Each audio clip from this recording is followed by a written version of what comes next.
Control, corner where we rise and grow. Twist and turn, let the passion flow. Control, corner watch the future shine. Every scale a story, one of a kind. From the shadows we move, striking out bright. In every twist we find the light. Breeding the best, gotta have patience in this game. Chondro corner where we make our name. Chondro corner, Chondro corner, Chondro corner, Chondro corner, Chondro corner, Chondro corner, Chondro corner. Chondro corner where we rise and grow. Twist and turn, let the passion flow. Chondro corner, watch the future shine. Every scale a story, one of a kind. What it do, Chondro heads. Hey man, welcome back. Hey, tonight is a special guest. My brother, you know what I'm saying? You know, my mentor. It's Military Mondays, baby. I think we finna get ready to start a new segment. Military Mondays, bringing on people who's, you know, served in the Chondro community and everything like that. But you know what I'm saying? We got my boy Trav on tonight. So, but let's get to this real quick. Hey, if you're looking for real great enclosures in the reptile business, make sure you hit up my boy Jordan at Heartland Reptiles. I'm excited to have my my enclosures here next year. Everything is going good, and yeah, man, that's who I'm with, Jordan Heartland Reptiles. But anywho, y'all, yeah, everything has been going good. I do have two almost sub adults that I'm selling. They're GG animals, House of Blue animals. So if you would like any information on them, anything, just let me know and I can tap you in with the information. I can show y'all real quick before we get ready to get started, man. So this is GG 2445 Wamina Biak cross.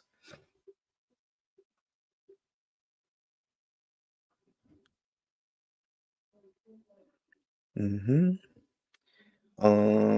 then let me get y'all with me some the other one, the next one. Here she go. I think it's a female. By the way, her temperament is, and by her sheds too, as well. I see some butterflies, but like I said, you never know until you start probing them. Oh, that one is shed. I ain't gonna show that one. But I do have two GG animals for sale if you're interested in those. But without further ado, let's bring the guests on. My boy Trav. What's going on, what's bro? up, man? What's up, man? How you been? I'm doing all right, brother. I'm doing all right. Let's see who's in the Chizzy chat, man. Let's see. Got my boy Mike Duval. What it do, Mike? How you doing, man? I just in the chat. Hey, man, what up, y'all? What up, everybody? I see cousin Tracy. Tracy's a fucking asshole. What up? What up, Mikey Marsh? What up, everybody? What it do? Got my boy what up, Will. 1776. What's going on, Will? How you doing, man? Hope everything is great over there. Got my boy Dickie. What's going on, Dickie? How you doing, man? Hope y'all having a good Monday. Jeez. Who else we got? Killer Trey, what it do, brother? Hey, man, we got to get you on the show, man. We're going to get you. My brother Trey. Then we got what Trey's up, in the Exotics. Ballhead Balls. Mikey Duval. I never met you, man. What's good? Here comes the show. What's up, man? All right. Then we got Mikey Marsh. Hey, Mike Animal is going. Hey, Mike Animal looking real good. Man, I just got to see Mikey's whole collection, and I used to always joke with Mike about how he wanted to weigh every damn thing. And I just got to see his collection. And man, I had a ball seeing it. So shout out to Mikey, man. I got to hang out with Mikey a little bit. But not this past weekend, but the weekend before I got to see Mikey. So shout out to my brother Mikey. We ain't got hibachi. The one that Mike produced right here. Oh, that's a beauty. We believe it's a female. So yeah, man. Hold up. Let me put it on solo real quick. Oh, I can't move around this damn mouse, man. They do it at the same time. There we go, bro.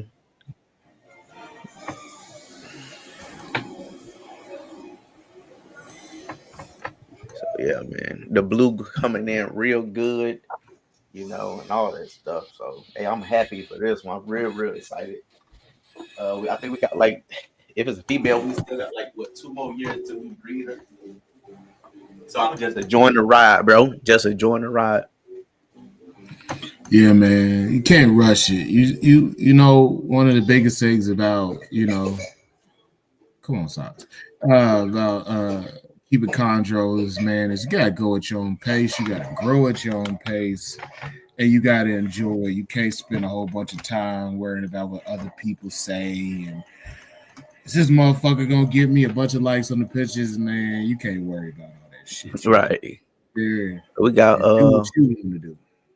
Got Jeff in the chat.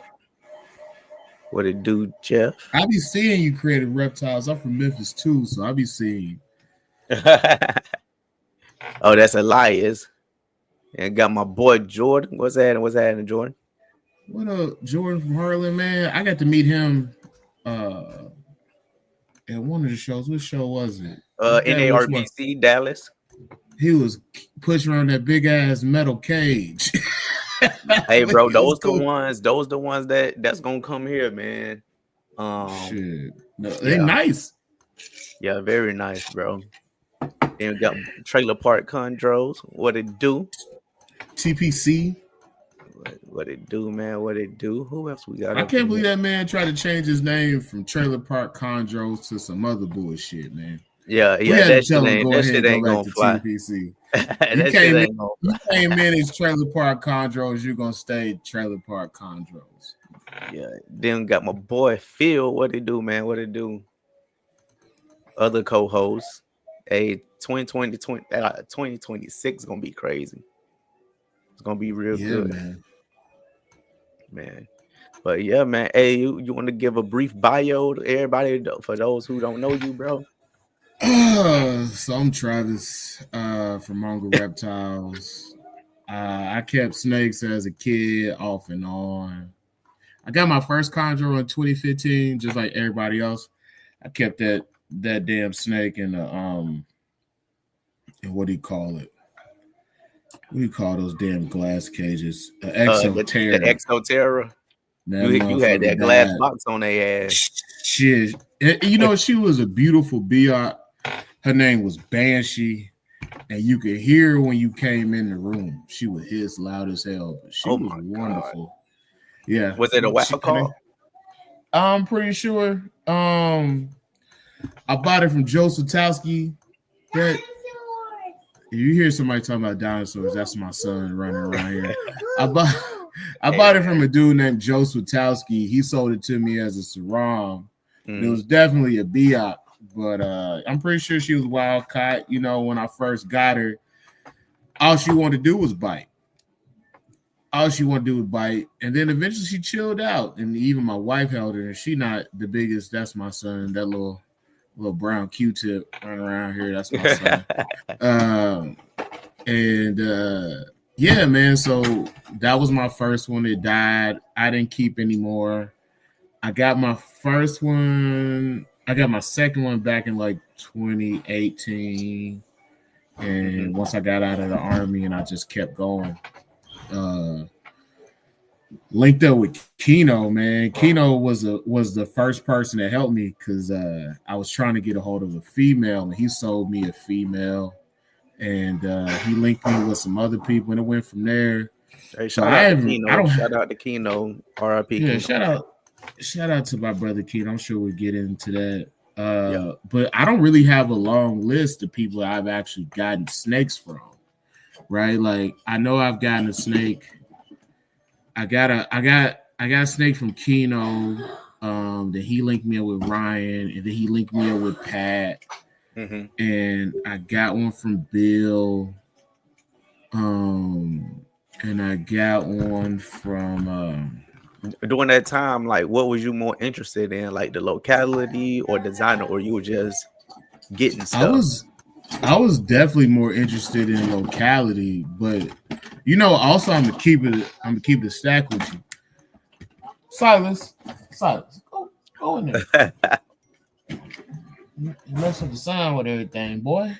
I'm gonna keep it real with you. Like, it was hard for me to get a lot of snakes, man. Like, even though like I could afford them, people just wouldn't talk to me. I tried to talk to people and they just wouldn't return messages. So like I got a lot of snakes off of what I could get, and I got really good versions of what I wanted.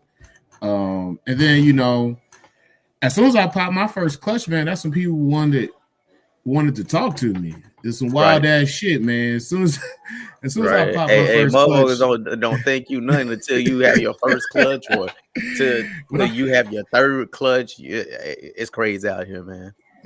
Actually is really more like my second clutch. Like after my first one, people in Texas started fucking with me.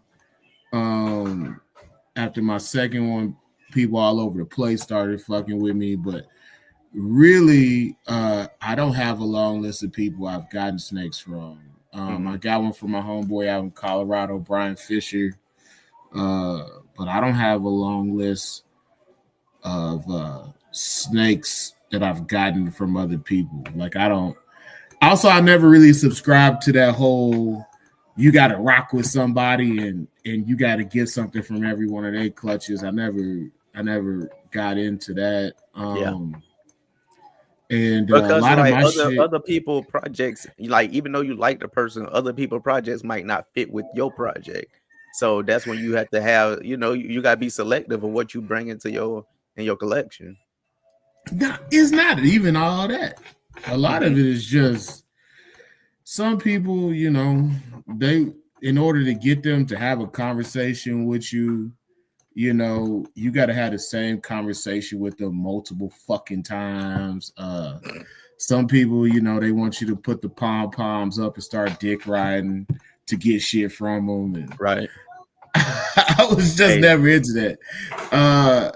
So it's like I got every person that I have a snake from, I've had conversations with you, and I genuinely think that you're a good person. So, and a lot of my shit I got from Keno. Like, I got a lot of trades. Me and Keno did trades between each other. He linked me up with other people. So I just never really had that super long list of people to get snakes from. So I guess the rest of the bio, man, I hatched a few clutches, hatched a few big ones. What else? I'm gonna say like this: 1/3 of the Chondro Barroom. Even though a lot of people saw the Chondro Barroom, it was 3 of us when it first started. It was me, Chuck, and Keno. So shout out to Chuck. Love you, boy. For sure. And rest in peace, Keno. Yeah. So what year did you enter the Army? I entered the Army in 2009. Sheesh. That's what's that? Iraq freedom. Iraq and Afghanistan. So I was in college, and I was working at FedEx. And when you start getting 21, that little money that they paying you for that shit, like it just didn't. It just wasn't working at 21, and I was seeing people fall off. And I just moved to Memphis. Well, I moved outside of Memphis. I moved to Olive Branch, Mississippi, and worked in Memphis. Yeah. And before that, I was living in Terre Haute, Indiana, and I had just left there because it was starting to get depressing just seeing people just fall off and shit. And, a bunch of people I went to high school with, they got into alcohol and drugs. And this is back when pills, when folks started doing pills in high school, college, they started realizing they was addicts. Yeah. Them Vikes was killing people. Yeah, and spice. That spice.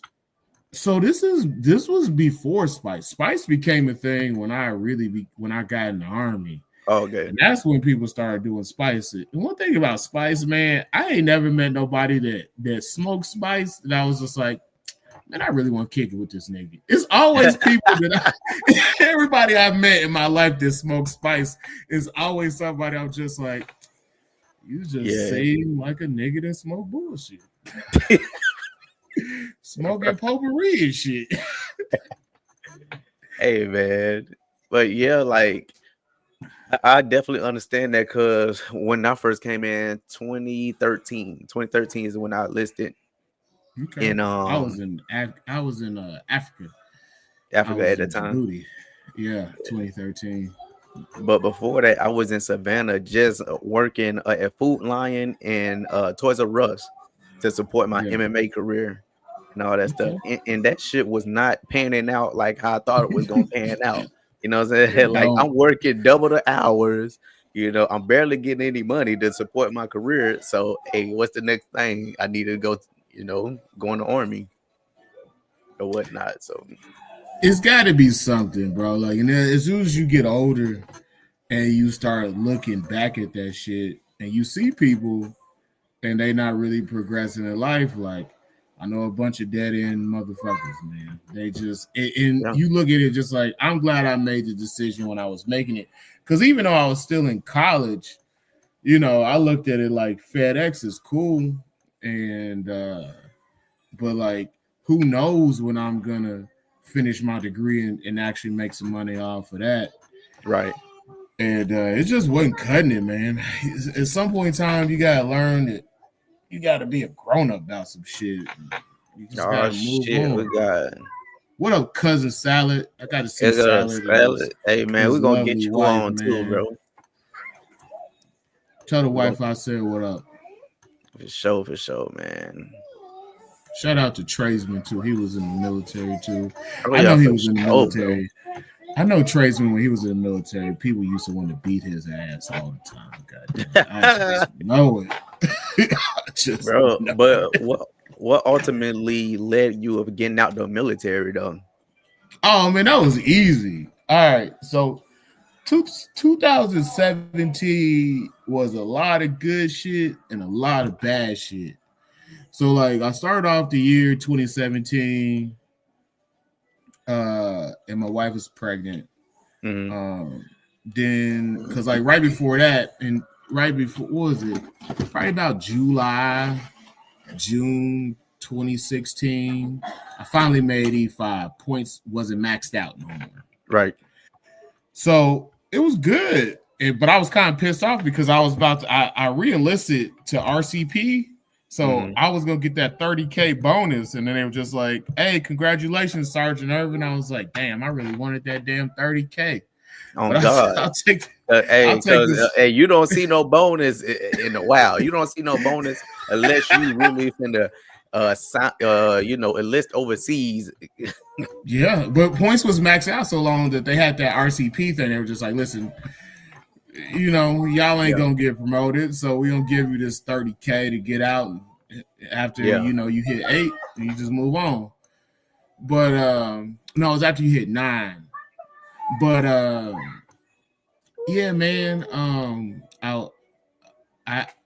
she had got pregnant, we had the miscarriage. I was in this analyst program and I was working weekends. I had my squad that I had just received, and I had another squad that I was trying to hand off. So I had 2 squads because we did a reorg throughout the company. Without the battalion, they did a whole reorg. So I was dealing with that. She had a miscarriage. I was trying to deal with that. Then I got Bell's palsy. So my face is all stuck like I had a stroke. Everybody around me say I deserve that shit because just the fucked up jokes I was making. So they probably right.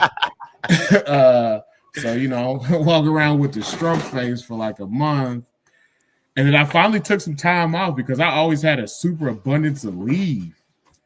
So I took off. My brother-in-law got married, and I was just like, bro, I don't know if I really want to go back to the unit. So I went back to the unit, and I was like, well, I got so long before I got to get out, and I may have 7-8 months, and I applied for a job, and I got the job the next day. And it was making way more money than I was making in the Army. So I was like, fuck it. Definitely. I left. I was just, and I remember my last PT test. I passed my run by like 15 seconds, and it was just like, you usually don't run this slow. Like, you seem like you just wanted to just get through this one. No, I was seriously. like, yeah. I was like, yeah. Hey, I'm right there with you right now, bro. It's like, yo, I'm just trying to, you know, blow on this PT test. That's all I'm here for. I just hit it. I was just like, man, I'm just trying to make sure I pass. Right, though. I was like, make sure I pass this height and weight, we good. And then I remember they kept trying to get me re-enlist. And then I told them the truth. I was like, I'm getting out. And then that's when they started coming with the good shit that they didn't want to offer you before the re-enlist. Right, like before, right. just like, you could go to Bragg or you can go to Lewis. And I was just like, I don't mind deploying. I was like, deploying is fine. I was just like, I don't want to come home to a shithole. Like, I don't really want to do that. And my offer, the most that they was really trying to give me, or what they were really trying to get me to do, was to go to Fort Hood. And I was just like, because I had did training in Fort Hood a few times. Stay away from that place. Stay away. I administered training in Fort Hood. I went to WLC in Fort Hood. I was like, this is the only place I ever been to on a military base where you see literally use meth pipes on the side of the road and shit. That's what I'm saying. No, I would never go to Fort. Hey, put me on drill orders before going to Fort Hood. I'm telling you. Fort Hood was wild. I saw two dudes chase a dude on a motorcycle at Fort Hood, and then on the news later on, they were talking about how a dude got killed on a motorcycle after a chase. Hey man, shit, I saw part of it. Yeah, Fort Hood, something serious. You got the soldiers selling drugs out there. I'm like, yo, what are y'all doing? Bro, I remember when I was there one time, I was my man House, and I was with my man Bama, and we went to the to McDonald's off post, and he saw some dude there that was working the McDonald's that he knew in the army. Mm-hmm. I was just like, he's like, yeah, I got kicked out. You know, I was doing my thing and smoking and doing my other thing. And I was just like, everywhere you go in Fort Hood, you just meet people that used to be in the army. Yeah. Even the motherfuckers is up to no good. That's why I stay very clear. I stay very clear in that space, man. But like, Fort Hood, Killeen, Texas, bro. You hell no. But was it hard from you to transfer from like transitioning from the military life to the civilian life? No. So yes and no. Like, so because I got out and I was only the time from like my last day of work to like my first day of work as a civilian, I guess. Man, that shit must have been like 3 weeks. So I had 3 weeks off. It was a short turnaround because I was waiting on security hold. So as soon as they told me, I turned around and I had to leave because I was at Augusta. I was at Fort Gordon, had to go up to Baltimore and get set up. They got me a place. Came back and got my wife. That was like the most stressful part, right? Just resettling. Now, what I will say is like that whole thing about the army of constantly being stressed, stressed the fuck out while you're in the army, bro. That shit fuck you up when you get out because you used to being stressed out all the time. You wake up in the middle of the night like a crackhead, like, yo, I didn't do this. I didn't fill out this form. Yo, I didn't get this other person to finance. You wake up like crazed all the time thinking you got some shit to do. You ain't got shit to do. You just been in the army for so long that your life is just fucked up. No, seriously, bro. That's how it is. And like, you know, I had to sleep with a CPAP machine just to go to sleep and stuff. You know, I gotta get injections, steroid injections in the back of my head every month. I gotta go do it. And like the mental health, you know, that is taken on me, is taken upon me is crazy. Cause like I think to myself, yo, I had to get this for the rest of my life. You know, these steroid shots in the back of my head. every month, bro, and it's very draining. It's tiring, honestly. What you got to fight with the VA, bro? Oh no, hey, everything documented. Everything documented. Bro, listen, that VA shit is some bullshit. Like, because I got permanent nerve damage in my face and my neck, and I got permanent back issues, and I got a ligament in my right ankle that will never heal because, you know, in the Army, where y'all like doing PT at? So fucking saying. Mm-hmm. And I fucked my ankle up so many times, and it just, that ligament in my ankle just said, yeah, nigga, we done. Bro, that's how it is. Like, thank God I haven't had a jump. Thank God I haven't had a jump that I got like seriously hurt on. You know, jumping out of damn planes. I got I think I looked at my jump log. I have like 57 or 56 jumps out the plane right now. And thank God nothing seriously happened to me. But you know, it takes a toll on your body jumping from these planes and landing on the ground hard as hell. Oh yeah. You know. So I never went airborne. And I, you know, when I was in, because when you graduate, when I graduated AIT, the top 10% of the class, they trying to send you somewhere. So some people, they went straight to a deployment. Some people, they got sent to like Ranger and Ranger SF. School.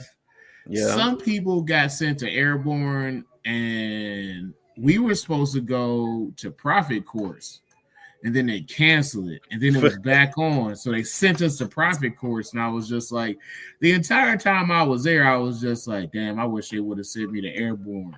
And I said that a few times while I was in the Army. Now that I'm out of the Army, I ain't gonna lie to you, bro. You know, of all the injuries you sustain just doing regular Army shit, yeah, I ain't that messed up about it. Still kind of wish I had did it, but I ain't that messed up about it. Damn, fucking Draven say he had to catch up to you. I ended up with 10. Hey, this in my no, yeah, bro. I know a dude that got his arm cut open on one of the cords doing the jump, and he can't ever do a push up again in his life. Yeah, but yeah, so, man. Like, so what things that you carried from the military lifestyle over to your civilian life, and you know, bleeding into the hobby? Like, into the hobby. Yeah, like what organization? No. Yeah, never mind. You're the wrong fucking person to ask about this. Like, you literally the wrong person. I've been telling y'all niggas for years I don't write shit down. And y'all be like, yo, Trav, where's the record? You're the wrong person to ask about this. Ain't no record. It's in my head. I know it's good. Right, though. But baby, that's that military minded, you know, remembering stuff. Bro, so I still work for the government. Yeah. So like, and I still work with military in the same capacity when I was in. So I don't get away from it in my daily life, right? My work life. But when I'm outside, like shit, man. I remember when I get out the Army, bro, one of the first things I said is, nigga, I might never shave my face again. That was one of the first things I said. I was just like, I might never shave my face again. I hated shaving my face. Bro.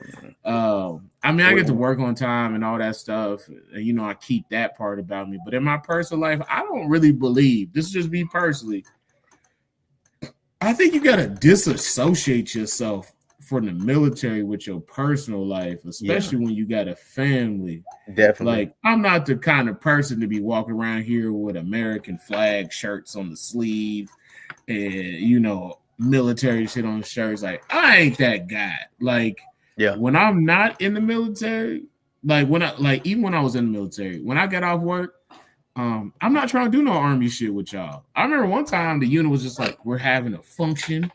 We rented out a theater to go see American Sniper, and then we're gonna go here, and we already got drinks planned for you guys. They're military themed drinks. I said, hell the fuck no. I'd rather pay for my own shit and not do this shit. I don't want to see no army stuff when I'm not at work. I just seriously. That's why I live far from post. Like I live 30 minutes from post, bro. Cause like I just don't want to see no military people, bro. Like I spend time with y'all every day. All day. I be tired, bro. Like I need my mind to rest. I don't want my neighbor knocking on my door, be like, hey, what time PT in the morning? You know, I don't need none of that. Now, when it came to my bros, like I didn't mind seeing them any time of the day. Yeah, but sure. I didn't hang out with dudes that was just all ate up. I remember when I was at AIT, man, we had this dude, like, I don't know if you guys had it, but like after you get to AIT, you take your first PT test and you pass, you get to start wearing civilians. So we had some dude, he was a fucking weirdo. He actually became a psych case. He was a weird little ass guy. Bro. And we was leaving to get on a little Red Ball taxi cab to go out in town and, you know, do some things. Yeah. This motherfucker we saw him at the PX. I don't know if you remember this, but back in that time, 2010, like, the idea of getting of military people getting the special tactical pants that like the contractors wore was like a big deal for those people that were deployed. But he had them shits. He was just like, I bought these things. I couldn't wait to put them on. I was like, bro, you can put on regular ass clothes and this is shit you want to wear outside. Hey, with his military boots. Hell yeah, and like a tan shirt, and I was like, bro, you didn't want to get fresh. You want to put a pair of J's, with the dog tags hanging out. Hell yeah! I was like, you want to wear tactical aftermarket military pants, and you can wear some jogging pants. This is what you want to wear outside. I was like, all right, there's some people out here that's really ate up with this shit. Bro, I was fresh at AIT on our little, you know, our passes and stuff. Yeah, I brought a pair of J's, bro. You know what I'm saying? I had the money, you know, hey, coming fresh out of basic training. I got at least 5 racks stacked up real quick. Hey, let me go ahead and splurge. But this is what he want to wear. But then you get out and you go to your permanent duty station. You're gonna meet them people. When I was here the first time in Texas, it wasn't really like that. Most of the people I met that had been they had been through the circuit, right? So they've been other duty stations deployed.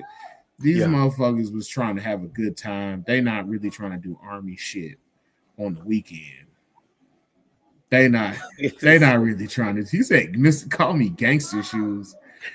Hey, the drill sergeant. Hey, man. Hey, Trey. It's different time now, bro. It's crazy in the army. The military is unfolding so much. It's crazy. I'm just trying to finish out my 7 years and just relax. I'm just trying to finish out my 7 years, you know, get to my 20 and play with my damn snakes and smoke weed every day on my porch. That's it. And don't bother me about shit. I don't care. Man. Hey, who said that you never wear blue jeans with combat boots? Fuck the no. last pair of combat boots I had. Hey, Rob about to get banned, bro. The last pair of combat boots I had. I gave them to a guy in the Navy whose boots was tearing up. There was some Nike boots, and I was like, listen. Only thing I'm gonna do with these boots is go hunting. That's the only thing like I wore them boots for. It's like when I would go hog hunting, and I was like, you need these boots way more than I do. So I don't got no military boots anymore. And I turn around and buy me a really nice pair of motherfucking hunting boots. Hey, Adam. Hey, that's what my job is right now. I'm HR. I'm a 42 Alpha, bro. So much stuff changed, man, bro. People ask me questions, at least 50 questions a day.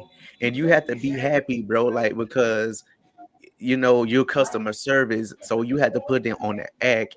And even though I do care about these people, but it's still tiring to have, you know, people careers on your back. You know, because they expect you to fix every problem. It's crazy, man. Yeah, especially once you get soldiers. When you get soldiers, like Bro. you really gotta make sure that they taken care of, and Mm-hmm. the Hey, squad.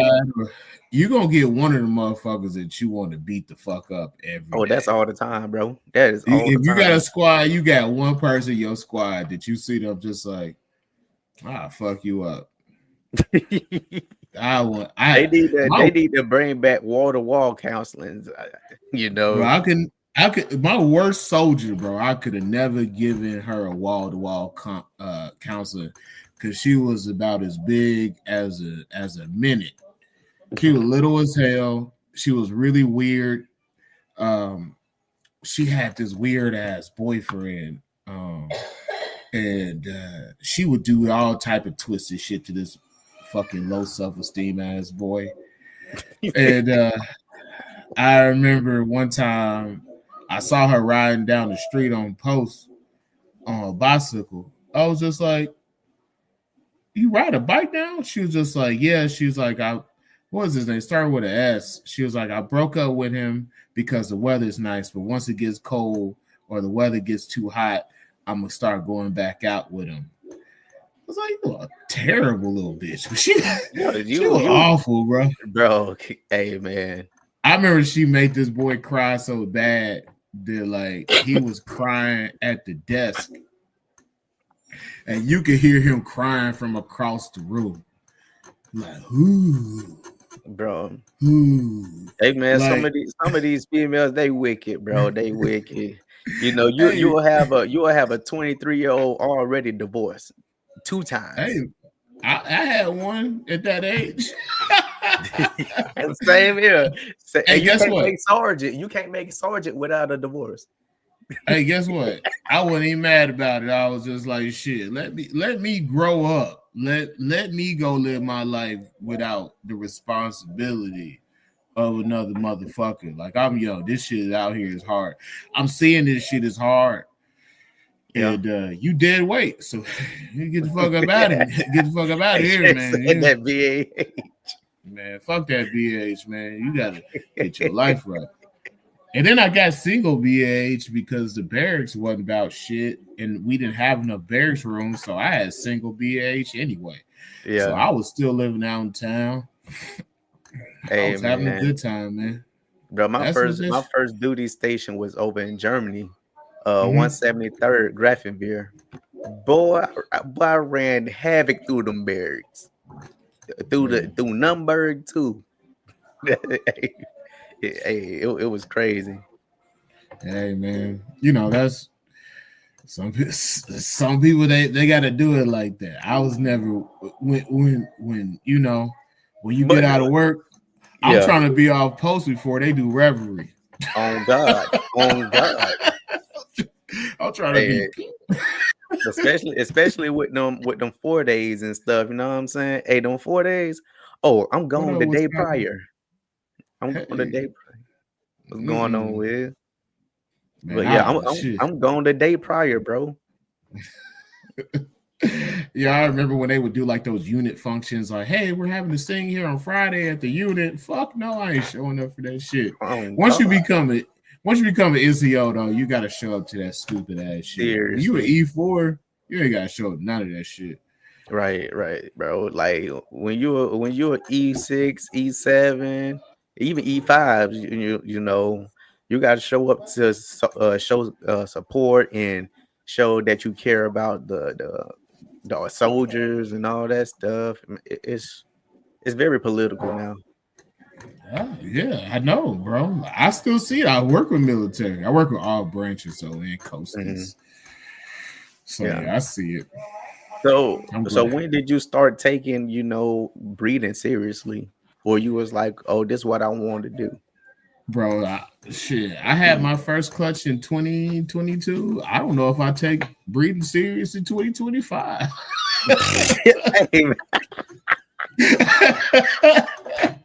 Hey, nigga, I ain't gonna lie to you. Motherfucker. Listen, I take it serious. I told y'all this is gonna be a show tonight, bro. I told y'all this. I tell you, I take it serious in cycling, pairing, letting the snake get to the point where it hatches before it lays eggs and incubation and all that shit. I love it, but I don't love breeding snakes more than I love my life and my kids. Like, right. And if you be around here for a while, you see people like this is the biggest thing in their life, but I got a real career. I got a real family. No. Like, I'm not they really ain't got time for no internet drama. Ain't got no time for no fake internet beef. The only person that I might see once a year, I ain't got time for that shit. I got soldiers to take care of. I got people that's deployed that I need to get back ASAP. You feel me? Like, I got real shit. And you talk about something. You talking about breeding shit? I don't give a fuck. Fuck you talking about, bro. What are you talking about? Bro, you know how many people that like they done fell out with me and I have no clue why. And I know it ain't because I done did shit to them, or how many people they approach you on some weirdo type shit about breeding. And it's not even like they asking for help. It's just breeder to breeder. And it's just like there's like an underlying sense of like competition, but it's like not really like one-on-one competition. But a lot of that shit boiled down to is just a whole bunch of weird shit. Is people want to be associated with some people and they want to shit on other people. And when you see that shit, it's just like, nah, I can't really get down with that shit. Exactly. Morals and standards. These snakes take a lot of care, take a lot of time to care for them. But also on top of that, them snakes still gonna sell. So what am I gonna sell? Like looking like I need to like be kissing your ass about some shit, like about nothing, like literally about nothing. Like, right. There was a person that was on the CBR. People had tried to get us to get him on the show. And we finally did it. And I didn't have no issue with him. Kino kind of had like a slight issue with him, but it was real slight. It wasn't real. And other people around us had some bigger issues with him. And he had like all this shit that happened, like it happened on Facebook, right? Like, and then like it was a whole bunch of bullshit. So all this shit happened on Facebook. We just like, bro, you know, you finally hashed your clutch. We gonna have you on. So we had him on, and then like he acted weird on the show, and then like the very next day he like stopped following us on Instagram and some more shit, which is weird because you know this is weird like, bro, people, what is bro? Just weird like, people.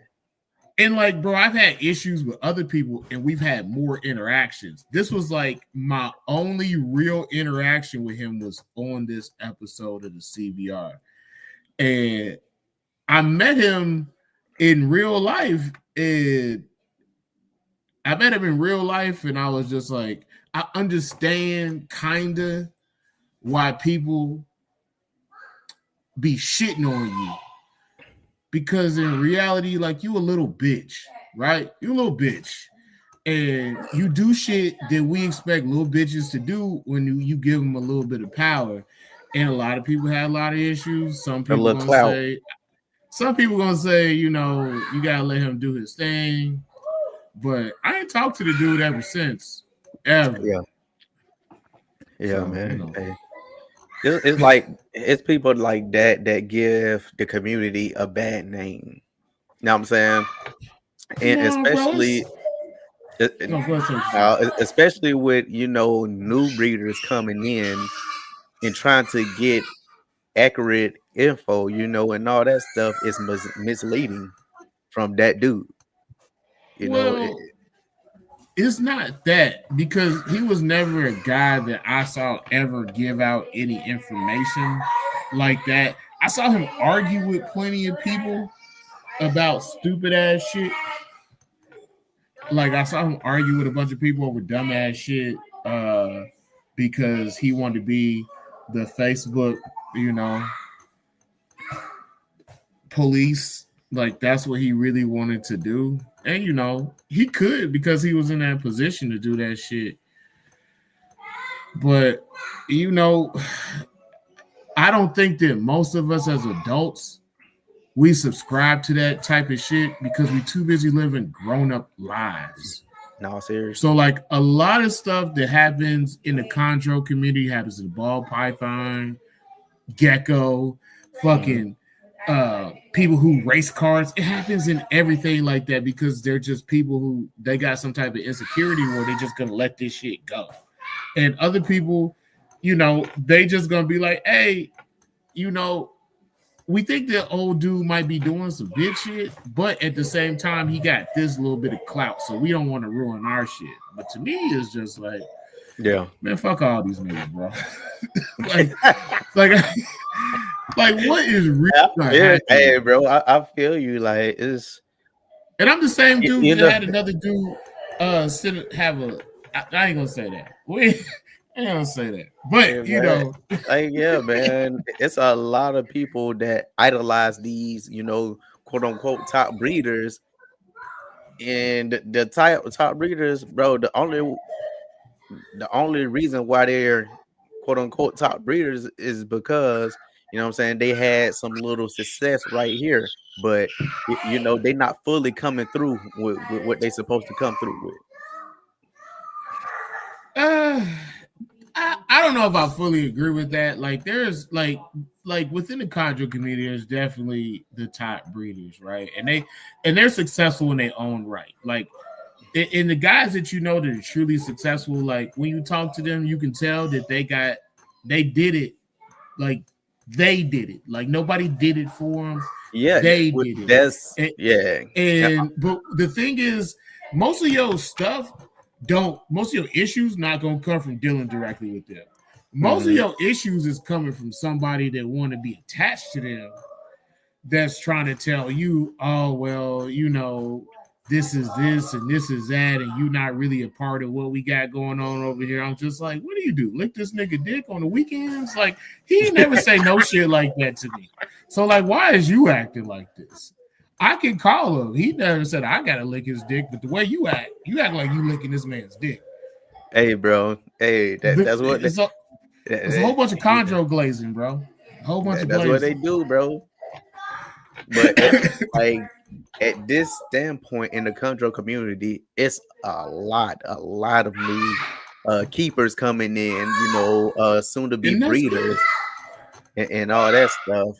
And I'm just saying that, you know, I'm very happy where the community is going. And I believe like the new breeders, they starting to see the bullshit. You know, they starting to see behind the bullshit. Well, I think a big part of that is because the newer guys are coming in and they getting just what they need. And they got so many options, more options, because there are literally more chondros being produced now than there were 2 years ago. Yeah. 4 years ago, 6 years ago. It's like it's growing. And a lot of the shit that like a lot of guys they used to say is just like, I used to hear this a lot. You got to do things the right way. Well, who decides what the fuck is the right way? And also the thing about the right way is the shit that people be telling you, where they tell you that on the phone, they tell you that on Facebook, they tell you that on somebody's fucking podcast. Bro, them rules only apply to people they fucking with. So if they don't fuck with you, you're not in that shit no way. You better get it how you live. Don't be sitting here thinking that you're going to do some shit the right way by somebody who ain't trying to fuck with you anyway. And bro, you know just as well as I do that if somebody don't want to sell you a snake, they're not going to sell you a snake. So how you going to do it the right way according to them? What you just supposed to wait till they just come down and give you some shit? No, man, you got to do it how you want to do it. And they can't stop you. There's literally nothing they can do to stop you. They can not, you know, share your posts. They can not put you on some shit, like whatever the fuck it is, bro. As long as you know you got a spot in the community and you can talk your talk and you also got the animals to back it up, you don't really got to be a part of that shit. You can do No, your own seriously, you thing. don't have to. Hey, y'all, you don't have to be part of the dick licking. Yeah. You You know, don't like, you don't gotta show hey, up. You don't gotta show up to nobody's show or nobody's fucking exhibit in the assless chaps with the greased cheeks. You can just do it how you want to do it. exactly. But what you, Elias? What you talking about, man? Hey, man. Elias. Hey, time out. You in time out, bro. Hey man, you know, one thing that I've seen that has like happened with chondros, and one of the things that we wanted to always keep going on in the CBR is like a sense of community, right? So Yeah, if you have a community, who really cares about if you got the spotlight? Because you got community, you can work inside your own community. You can get the right. things that you need, talk to people that are knowledgeable, and do things like that. And there's a lot of people that used to watch the CBR that I know have had success, and I'm not attributing that to them watching the CBR. That's not what I'm saying, but I'm saying that we tried our best to foster a sense of community so that people could therefore go and link up with other people to get the things that they needed done in the community. There's a lot of times where I have to talk to somebody and be like, I need this. Well, I don't have to do it anymore. And somebody be like, all right, we'll talk to this person. And this person won't talk to me. And then I tell the first person, they'd be like, all right, I got you. And they get me the shit. They will get me the shit. Right. Like in his snakes, equipment, some type of information, just something. A lot of times people are not going to be as helpful as they public facing profiles Yeah. may lead you to believe. Yeah. So since we've been around long enough to realize that, you know, it don't Hey, cost nobody I remember you and to smile and Kino. lie to you. I Huh? remember when you and Kino, you know what I'm saying, when I first coming in and shit. And then you and Kino was like, hey, Ro, watch out. Hey, everybody ain't your friend. Everybody you call your friend ain't your friend. And I just, I had to learn that shit the fucking hard way, because, I give everybody the benefit of the doubt. But at this the real world, I'm dabbling into the civilian world. And you know what I'm saying? It be motherfuckers that move like that. Oh yeah, man. Yeah. Like it the only reason why we said that to you is we said that out of love. But we said Oh that yeah, to yeah, just for about sure. Yeah, yeah. anybody that we just like, you might be moving a little bit too fast and you may not know what you might be getting into. Because I'm a person that has snakes for sale and you ain't seen the advertisement from it. Obviously, because it's not that big of a fucking deal to me to promote snakes to you. Like, I'm just not. I got other shit to do. I should be doing it, but I'd be doing other shit. But at the same time, it's a lot of people. Their whole thing is to try to get you to buy a snake, usually at a price that's not really fair, but they're gonna try to sell you the dream, and they're gonna Yeah, be definitely, cool with definitely. I see you. a And lot of I see a lot of soul dreams on fucking goddamn Instagram every goddamn day. and they're gonna tell you, you rock with me and this and that to get that animal sold and this and that, but they're not really rocking with you like that. And there's some people that's really, really genuine people. Most of the people you're gonna deal with in the chondro hobby are genuinely good people. And not only are they genuinely good people, but they will go out of their way to make sure that whatever it is that they sold you, whatever it is good. And they not trying to jip you or no shit like that. That's most people. Yeah. But on the flip side of that, of like the bad side, you got some people that are scammers. You got some people that are telling you some shit about an animal that's not really true. You can get an animal that's not properly established. But also, the cult of personality thing. Like, I see it a lot. I see it a lot, but I think it's gonna die.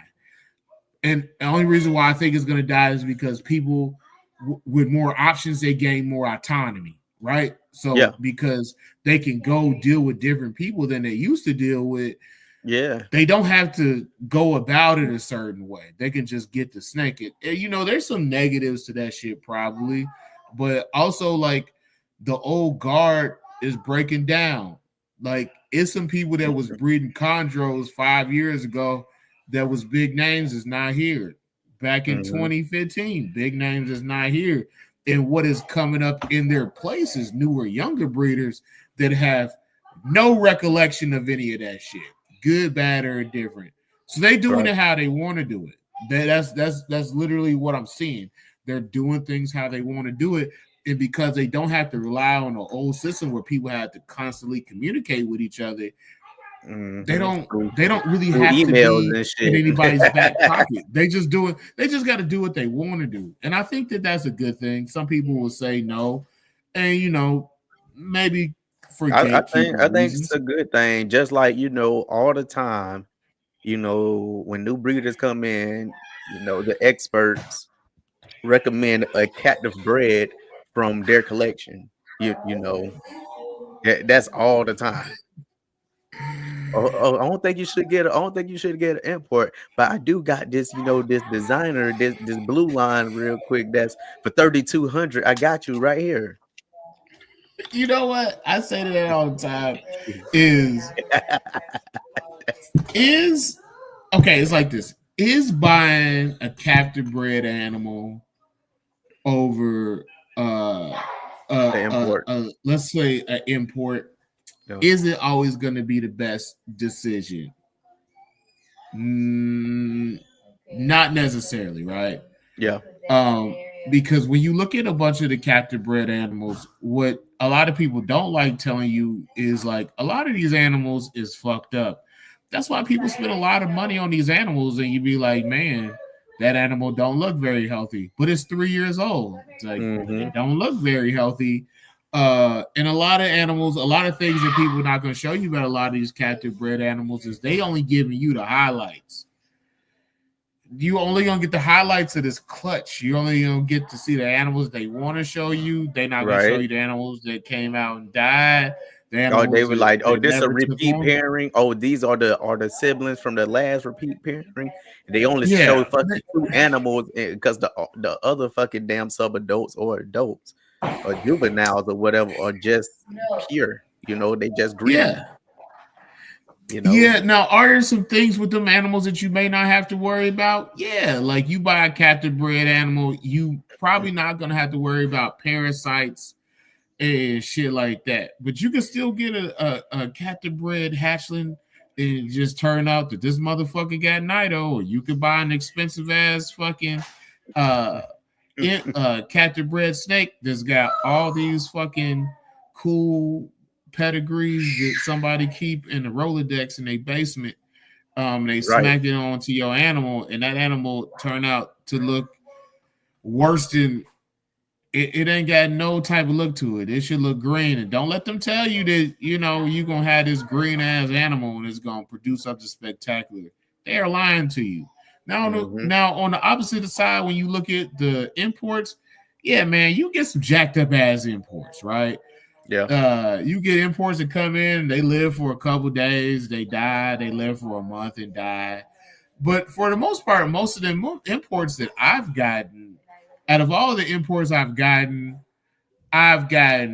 one that came in with a condition that it never got over, right? Like it has some type of blockage near its cloaca, and then eventually it had a terrible, it took a shit, and everything came out, and I euthanized the animal because I had the animal for like 2 years and it never seemed real right, and it was just time to let the animal go, right? But then I look at a lot of the animals like that I have that are imports, like they needed a little bit of TLC. You get an import in, you feed it, make sure it don't got mites and everything. Quarantine it. You got to quarantine a captive bred animal too. Don't ever let them tell you not to. You got to quarantine that captive bred animal too. But also, when you get that, when you take that import into the vet and they do the little panel and they check it out, they give you some dewormer and some stuff like that. You could deworm it yourself if you really, really want to. Yeah. But Hey, them animals and in the long term seem to thrive better. Like they're bigger. yeah. And the thing And they about quarantine as well, yo, like you do not have to go out and spend money, go get a fucking damn focus cube habitat for a quarantine enclosure. You do not have to do that. Go to fucking Walmart and go get a little bin or something, put some holes in it, and put some PVC pipe in it, and there go your quarantine cage. yeah. Like you do not have to go out and go buy these expensive cages just for quarantine, bro. It's a temporary enclosure. You know. Your Matter of fact, your quarantine setup should always be I just made it, bro. it should always be a tub. It should always be utilizing stuff that you don't mind losing to, right? Because you don't know what type of catastrophic situation you might end up with a animal. You just don't know, and sometimes you be like, throw all that shit in the trash. Right. You literally might say that. Right. Throw all that shit in the goddamn trash. Because you don't know what the fuck that animal had. Yeah, you just like, it's all gotta go. Burn it, Yep. light it on fire. It's all gotta go. I ain't lying to you. I'm being real with you. That shit, all that shit gotta go. Listen, you don't know, bro. I had an animal back in 2020 that died from Nido. You know that everything from the thermostat to the tub to the purchase to the heating pad, all that shit went in the trash. Yeah. Oh yeah. All of that shit went in the trash. I didn't try to bring none of that shit back and salvage it. Not only did it go in the trash, it sat in the furthest corner of my backyard getting hit by the sun for like 2 months before I even touched it. So I was just like, no. We're not going to take a chance with any of this shit. But your quarantine setups don't have to be elaborate. That's not, bro. That's that not shit cost $12 to make. That little thing that I showed, $12. Like it's easy to do it, man. As it should. I just think that sometimes you come across and you see the guys that want to do a lot. And mind you, there's nothing wrong with that. If you want to have a super high-end quarantine setup, then do that. Am I going to do that? No. I'm not going to do that. But I get it. If that's how you want that animal to live in your collection, do that. Because I want to spend more money on cigars and alcohol. Who, me? Oh, yeah. Oh, I know. I said me. I said me because I want to spend more money on cigars and alcohol. Well, I still love my cigars, but I don't brother. drink nearly as much anymore. Yeah.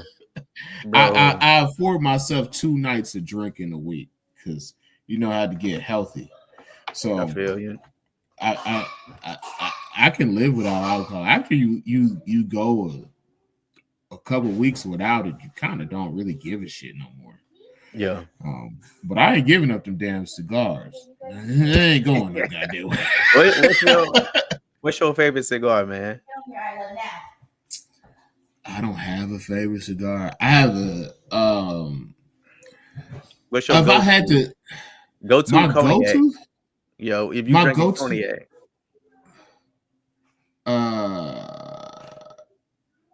My go-to cognac is probably D Fusinier.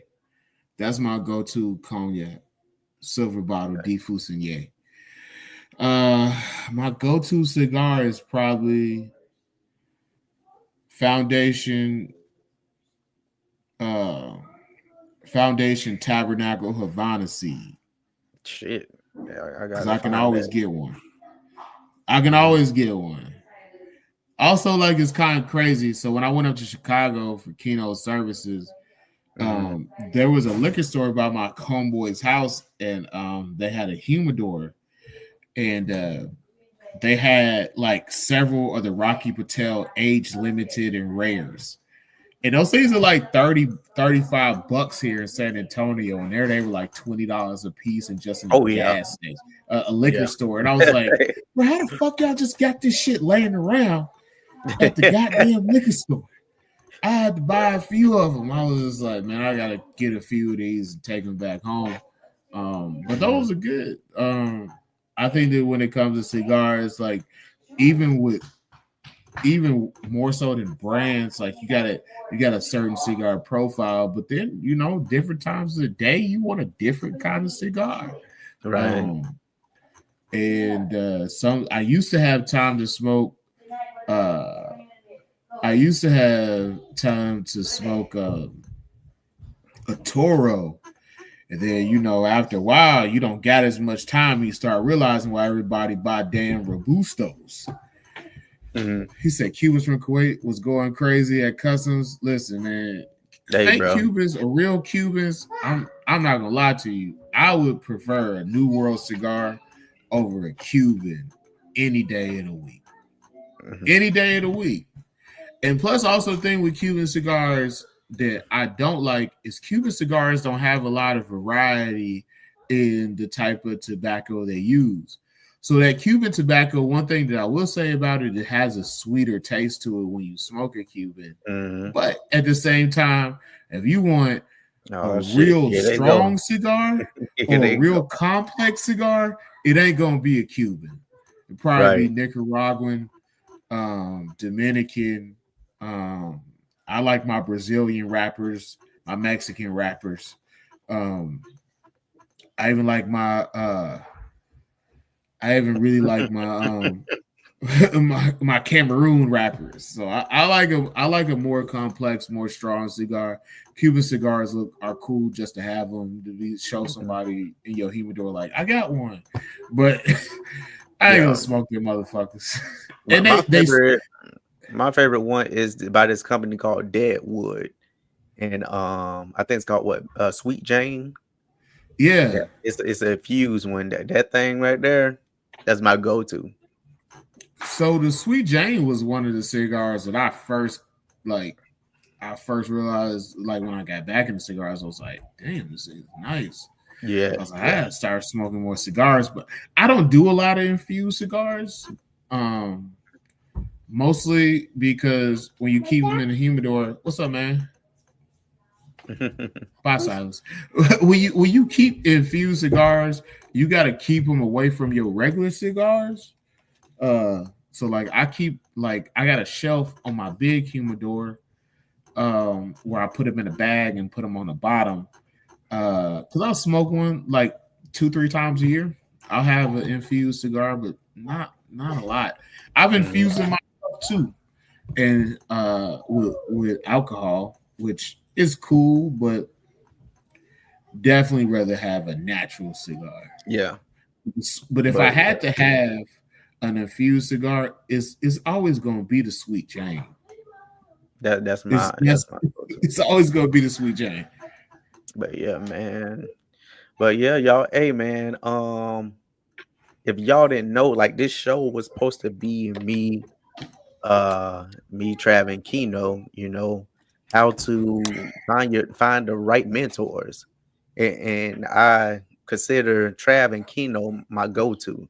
You know what I'm saying? This probably the longest me and Trav talked in fucking months and all that stuff. Because if I got a fucking question, he was like, "Hey, yo, man, this what you do."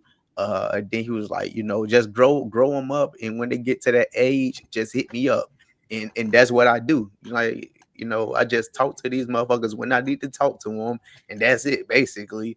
You can talk to us about other shit. Yeah. But I'm just saying, like, I get the answer and just move on and all that shit. We've had conversations about other shit. Oh yeah, for sure.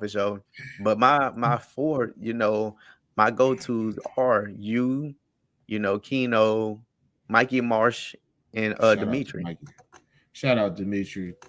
Yeah, that's like if I have any questions, I ask for y'all, and y'all steer me to the right direction. I mean, I think that's always a good thing, because I'm I'm just gonna say this: like Keno was my mentor. Like Keno and Pat were my mentors, right? Like that's who it was. And Keno was the person that got me in chondros. Really, like it wasn't really nobody else. Like it was. Like I was able to get my first 2 on my own, but going forward, I needed somebody to really help me with that. So like Keno was my mentor. I know that y'all like we did a show together, but like yeah, like Keno was my big bro, and he helped me with so much stuff, and I wouldn't be this far into chondros without Keno at all. Yeah. Like not even remotely. Sure, so the thing about picking mentors. What's the biggest thing you learned from them? The biggest thing I learned from Keno is do it right, but do what you want to do. That's the biggest thing I learned from Keno. Mostly because I would talk to Keno about a lot of stuff. And if Keno didn't know something, you know, he'd probably tell you, I don't know that. But Keno, when he would tell you something that he knew, like he really told you things that he really actually knew. And it was never on Keno to like steer you wrong. And Keno always wanted everybody to be their own person. Now, he might talk your ass into buying some shit so that that he can get some type of benefit of it. Because he did that shit to me and Mikey. I remember this nigga I remember this nigga calling me on a Sunday morning, and it was about getting an Oxybil for Brian Fisher. He was just like, "You thinking about getting that Oxybil?" I was just like, "It's like 9 o'clock in the morning." I ain't thinking about shit right now, Keno. He was like, listen, I've already got it set up. I told him that we both gonna get one. I was like, this nigga.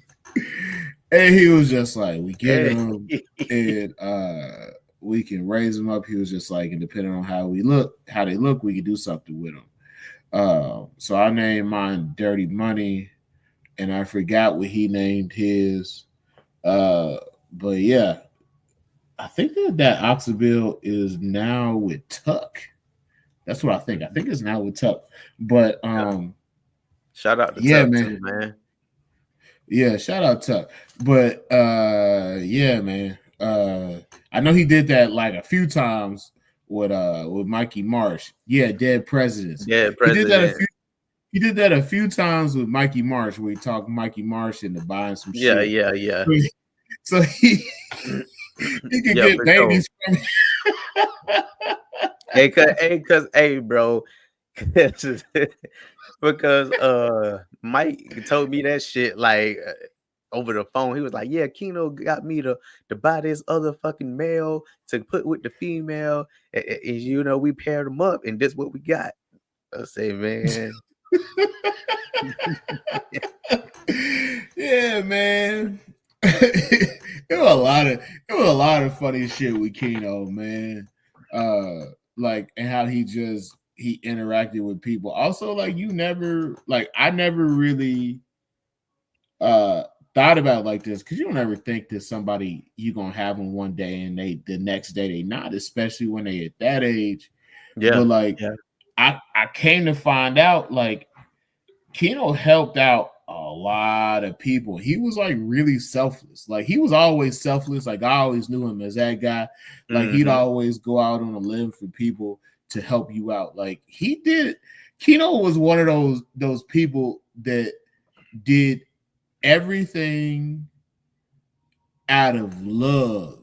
And you may not have seen it all the time, but like that's just how Keno was wired. Like Keno, like even when I went to his services and I got to see how much love he put into that football team, bro, like everybody loved Keno.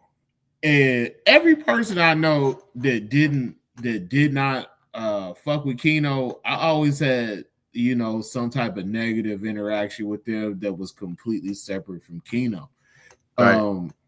So when it came to like looking at, this is what my bro did. Like he helped a lot of people. He always wanted to help people. He always wanted to go to bat for people, especially when they got fucked over. And I remember I think this might have been the last conversation that me and Keno had that was longer than 5 minutes. It was about you, bro. Mm-hmm. It was about you and your situation. And like, fuck that situation. But I'm just telling you to tell you this, like Keno had my last memory of Keno is always going to be knowing that my dog had he had a good heart, and he always looked out for people, even with like people that did not necessarily reciprocate that love. Like Keno never really held grudges against people. Like, and the only people Keno had long-standing issues with were people that Keno had multiple issues with. Right. And there was a lot of people that, like, they'll tell you this. Like, they'll tell you that a lot of the times when they got their first snake, second snake, third snake, it was because they linked up with Keno and Keno hooked them up. Keno got in touch with somebody or did something for him, because that's really what he did. Like, he didn't have to get nothing out of it, but that's just who he was. Keno was a linchpin in the community for people who were not necessarily people that bigger guys wanted to help first. So like, right. You could come in, you could be like me, you come in and be like, yo, I want to do this, this, and that, and nobody can help you, but Keno will. And he did this for so many people. And even if you did some shit that was like not the smartest shit, he gonna tell you it was some dumbass shit, but he ain't gonna stop loving you over it. Like, just shout out to the midget level. Like that, man, him and that fucking midget shit. Bro, listen. Bro, he had my fucking Instagram so corrupted. Bro, he corrupted mine too with that shit. Yo, I used to hate about this thing, and he would be like, yo, did you see my message I sent you on Instagram? I was like, what the fuck is you talking about? He was just like, you see that badass bitch? You're like, nigga, get off my phone with this shit. I knew it was Keno. This was like maybe like 2 or 3 days ago. You know how Facebook gives you like those little ads, and it's just like a picture? Yeah. It was like one of them for like tiny midget like stripping and wrestlers. I was like, man, fuck you, Keno. Bro, Keno corrupted my shit for at least about 3 to 4 months straight. It was nothing but midget shit on my goddamn on my whole timeline. I was like, yo, I had to keep liking like car pics and shit. Bro, it's a weird ass niche. And it's just like once Keno corrupted my shit, I was just like, bro, who the fuck is liking all these pictures of fucking midgets twerking and shit? And I remember that one midget, I forget exactly what he said, but he left that wild ass comment. Bingo, suspect. The usual suspect. And I saw his face and I was just like, this explains it all. The reason why I'm seeing this shit is because I gotta work with this dude all the time. And this is the shit that he's commented on. I'll find a picture of his comment on that midget picture because I circled it. I remember we held bar court over that shit one time because we had the screenshot. The allegations are true. The allegations are true, brother. Bro, listen. I don't know if y'all know what mosaics are, but like the worst part about the mosaic thing with Keno is like he was describing the fucking mosaic thing, and I was just like, bro, like, and I found the term for it. And like it's a real thing, and I was just like, oh, I gave Keno the word mosaic. Like I gave him the term, and like he never fucking stopped with that shit. So when he would always say mosaics or midgets, like I would always be like, man, shut the fuck up. Because it's always Hey, bro. Hey, Keno is a whole trip, bro. Like, man, him in Jamaica, bro. Yeah, I got to see Jamaica when I was there. Jamaica's Mhm. doing good. Yeah, So the collection's in good hands. for But sure, for yeah, sure. Keno, Jamaica, whatever else Keno would talk about. I used to have like weird conversations with Keno in the morning. Like Keno was like the happiest person to talk to at 7 a.m. And I think that because he woke up with just a whole bunch of nonsense He on had to his get it off your fucking mind. mind. He had to get it Bro, off. listen. He had to talk to somebody about this shit. Bro, Keno used to talk about some wild, stupid ass shit in the morning. So the term Taquarius, that came from a morning conversation. Just like the shit that Keno want to talk to you about. I used to be like, bro, how you wake up in the morning with this type of shit on your mind? Like, I just be thinking. you didn't even put fucking socks on yet. What the fuck is on your mind? But yeah, that was my man. Man. But we So- never gonna forget Keno. Oh yeah, for sure, man. That was one of my best friends in the world. So, I think that realistically, when I go and look at my collection, I get to see all these animals in my collection. I got to see Mikey Marsh's animals in his collection. Yeah. Man, he was on worse than demon time in the morning. Bro, like, I'm telling you. if you never got to talk to Keno early in the morning, yo, I don't know. It's just an experience. It's an experience that like I would always be like, I don't need no more of this shit early in the fucking morning. Hey, bro. Hey, Keno would just send midget pictures just cause. Like in the middle of the daytime. I'm like, bro, ain't you supposed to be at work? Like, what are you doing? Yo, I think the worst part about that shit is he was sending to you, and he's just thinking that he's gonna get a nod from you, like, yeah. But you're just like, no, I don't want this. But he's not gonna stop sending you this shit. He's Literally, bro. Oh my god. Yo, I remember we were talking to Sal one time, and this is when Sal was in my truck. This is the last time. Was this the last time or the first time? Oh, that's when y'all dropped my drunk ass off at the hotel. Yeah, you threatened to punch me. I was like, that was a night, right bro. here. I'm telling you. This nigga Ro, he fell out the back of the truck. Like when he would open the door, he fell out, and all you hear is a thud. And Sal was just like, yo, he was like, was that Ro? I think he fell. We look over, this motherfucker's getting up, and he was just like, okay. He was like, are you okay? He was just like, fuck y'all, I'm going to get in my room. Just like, yo, bro, what the fuck is wrong with you? Nobody said anything to the entire that night. Oh my god, I was toe up that night. Hell yeah, bro. I made sure this time around this year I only drunk like maybe about 2 beers, 3 beers, and I left. I left around like 9 o'clock. I saw the pictures from this year. It didn't look like the year before last. It looked like last year.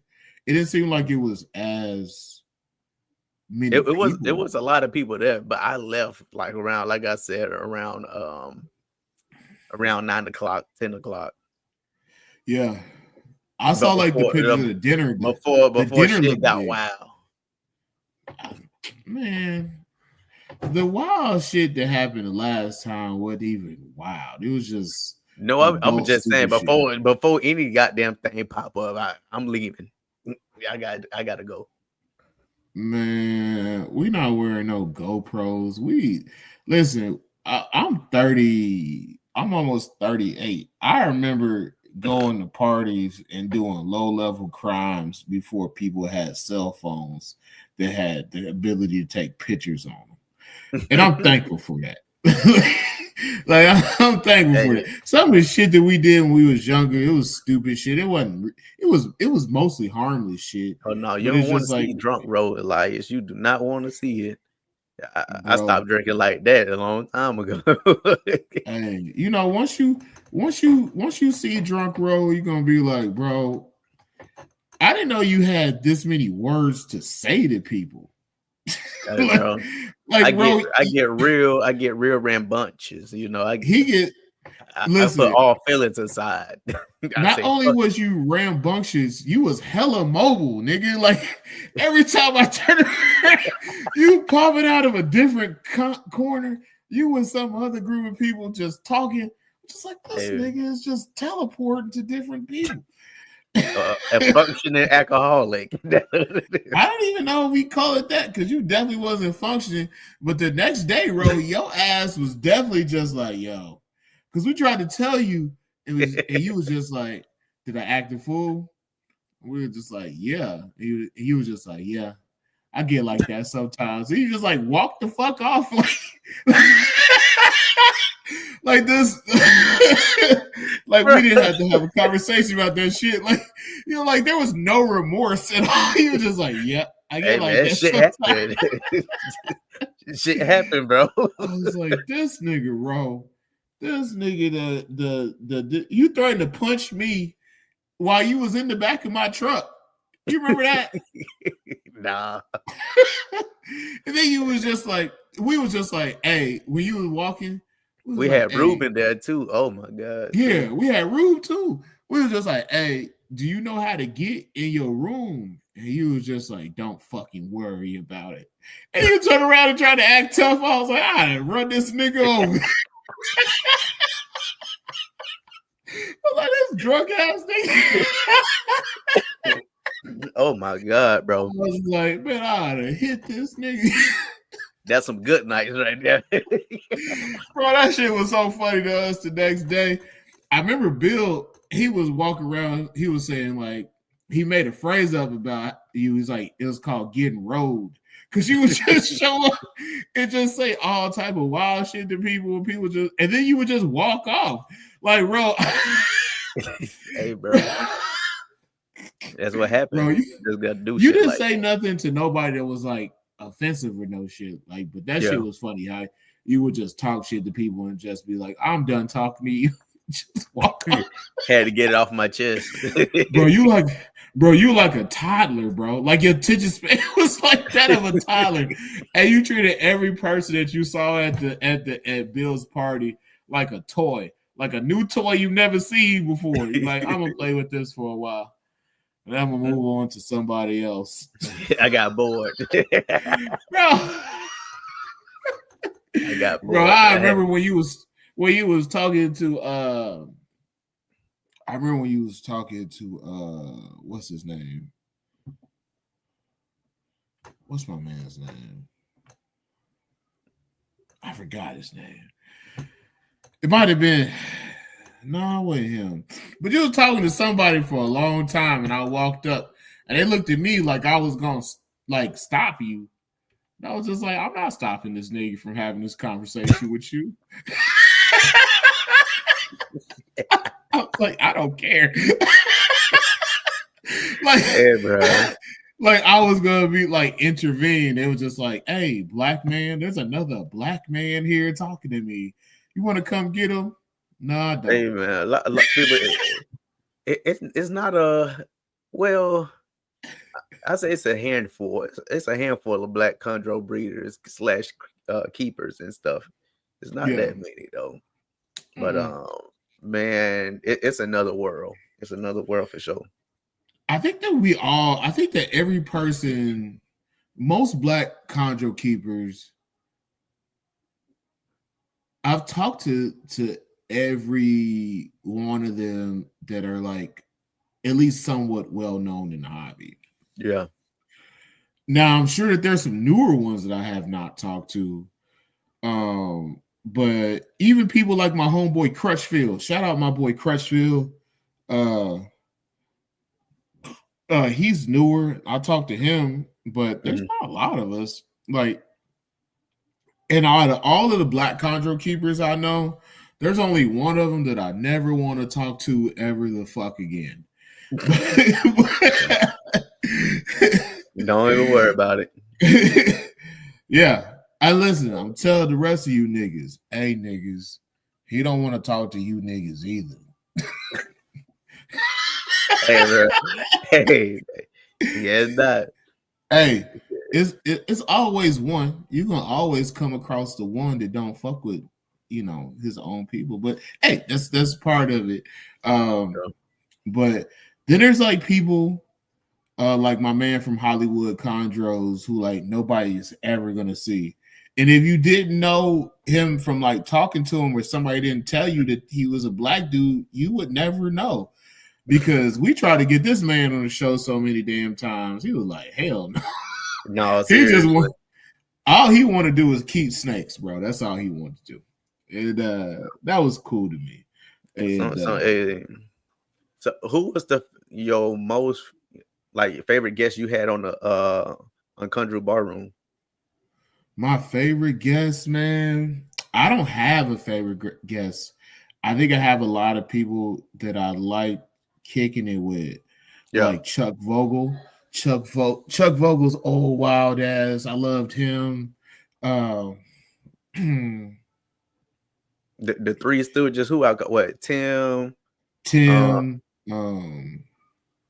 Who was the other two that was on that night? I forgot.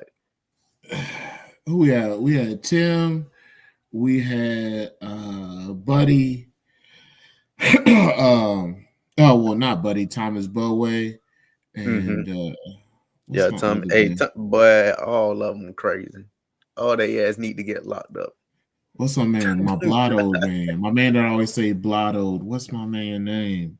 I was just talking to him not that long ago. I've been bad with names lately. I think I need to start taking ginkgo or some shit. But yeah, like I had a lot of people on. We had a lot of people on that were fun, and that was the best thing about it. I know that we were supposed to be talking to y'all about snakes all the time.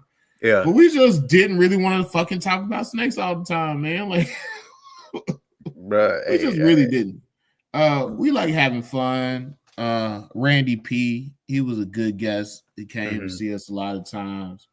Mark, shout out to Randy. Came a few times. Bro, it's so many people that came and fuck with us a few times. There's like I could never really have a favorite guest because I had fun. Yeah, doing the show with a lot of people, man. Joe Westgate, man. I enjoyed Joe Westgate was like the coolest, humblest dude ever. And I really liked having Joe Westgate on. Shout out to Joe, man. We had the doctor on that episode where Keno was going in and out of consciousness. I don't know if you ever saw that episode. Who? Where Keno was just like he was going in and out of consciousness on the episode. And we had him on. But some of the most fun shows we had were people that we like absolutely had very, very close relationships with. Like Tuck, Mikey Marsh, Adam Salad. Even though Adam Salad had put me in, he put that Guy Fieri wig on my head. I'm still not over it. Hey man, gotta make it up. Gotta make it up, Adam. We had a lot of people on Noel and Didi. For sure. Hey, shout out to them. Noel. I think she just had her second clutch recently. I think she did. Yeah, she's killing it. Yeah, very, very killing it. But the people that we everybody that we had on at least twice, we loved them. And Pat like always had a standing invitation. Like Pat would just like he would see like who's on. He'd be like, "Yo, let me get in here for a while." Right? Like whatever. We don't. Hey, shout out to y'all. For having Trooper Wash on, man. Like the first Control podcast to do that. I think that somebody else might have done it, but it wasn't done after us. It might have been on that old Condro show. I'm not necessarily sure, but did I ever tell you how that happened? No. How did that happen? So Tim had been like my man, not my man James, but Tim Tim had been telling me for a while that him and Oak Dog, or as we call him, Oak Dog, was going to try to Oh get no. Trooper on for us. Right. And Oak Dog and Tim had helped get Christian Stewart on. And after that, we were just like, shit, man. We get Trooper Walsh on, we could not get him on. It don't really matter because we got Christian Stewart on an impromptu show where he just showed up and fucked with us. Mm-hmm. But the episode with Trooper Walsh, it was supposed to happen like a month before it happened, and we didn't tell anybody. It was gonna be like a surprise Sunday episode. Mm-hmm. But the episode with Trooper Walsh, the second time, like I left work early because it was like dead, and I was just like, "Fuck it, I'm gonna go get me some tacos and take my ass home." Mm-hmm.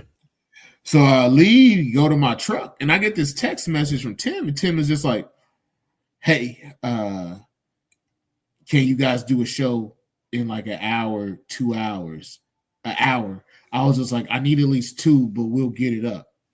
And I called Keno. I was like, "I don't know what the fuck you doing, but you gotta stop because we're gonna do this Trooper Walsh episode." Yeah. He was like, "Bet."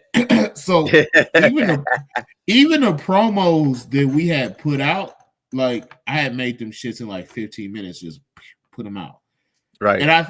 And there was a sense of confusement in text messages where people were just like, "That's not really happening." And then one person in particular called us some fucking liars.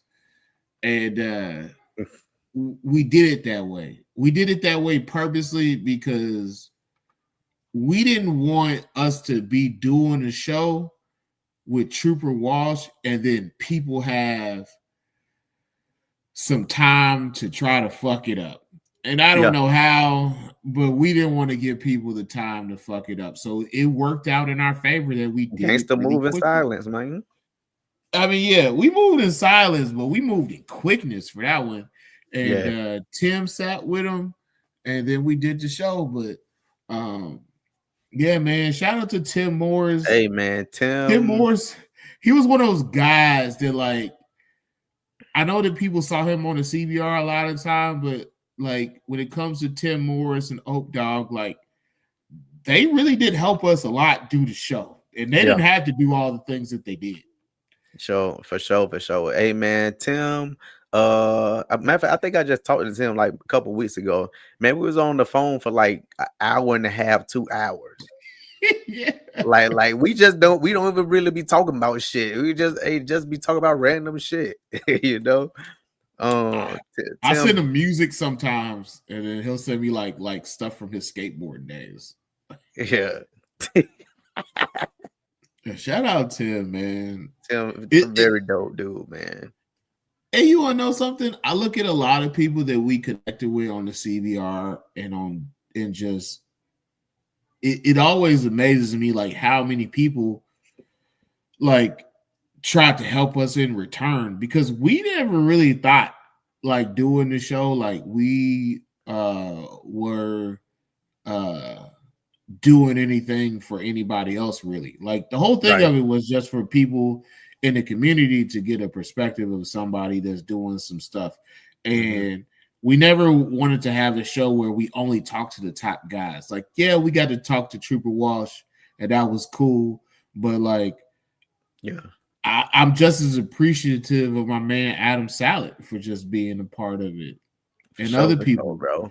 Yeah, like there was a lot of people that we tried to get to come on the show, and they were just like, "Well, I don't have a clutch yet." I'm like, bro, you think we give a fuck? Just come and kick it with us, right?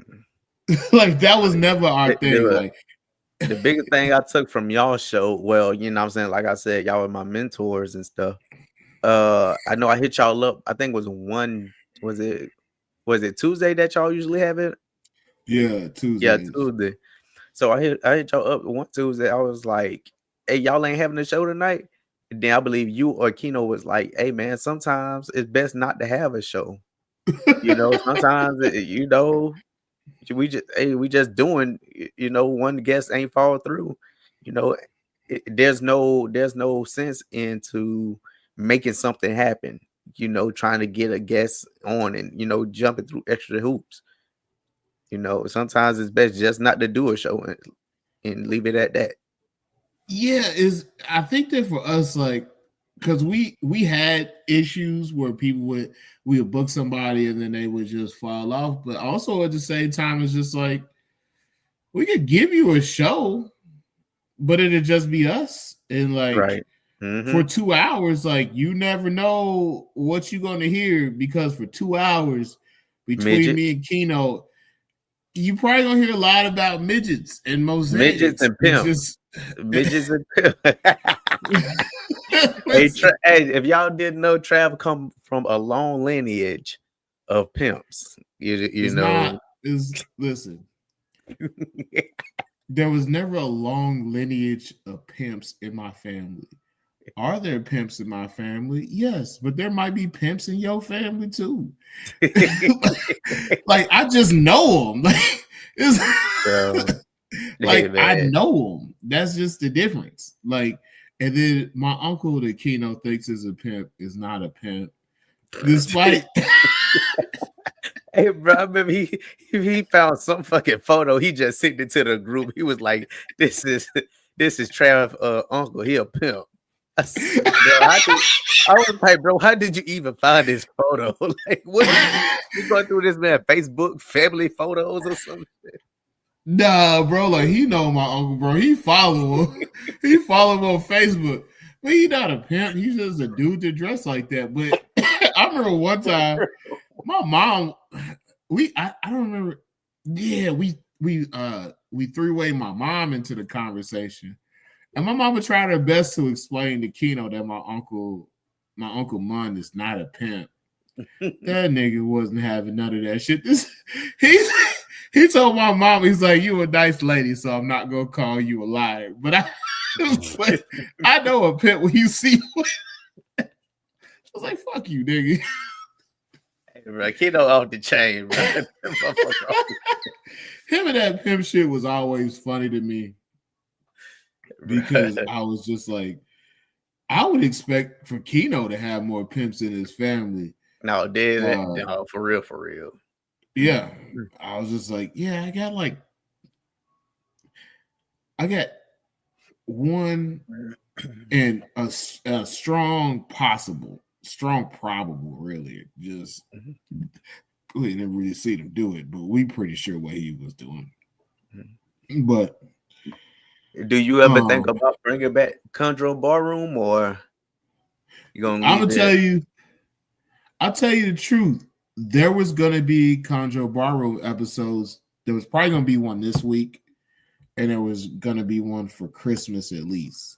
Yeah. So that's one thing that we had talked about of doing the show for the holidays, because football was gonna be over for him. So we were just like, okay. And my son's football season was going to be over. So we're just like, okay, we'll do some holiday episodes. And what we're going to do with the holiday episodes is we were only going to have people on that we really, really knew well. So like, yeah, you were mentioned Noe, Didi, Tuck, Salad, and like people we really, really knew. Like we wasn't gonna go those holiday episodes that we were talking about doing. They were gonna be episodes with like people like a revolving. Yeah, the family come to the table. Yeah, but like what they weren't gonna be is us talking to people that we didn't already have on the show, and it was gonna be less Chondro focused. But as you know, we didn't get to that point. And I know that Tuck has said that he would do it. So it's still something in my mind, because realistically, Keno was the one that wanted to do it. I was telling him, I was just like, nigga, I don't care no more. Once we ended doing the Chondro Barroom, I missed the people doing the Chondro. Bidding books on pimps like Spades. One and shut up, Salad. Shut the fuck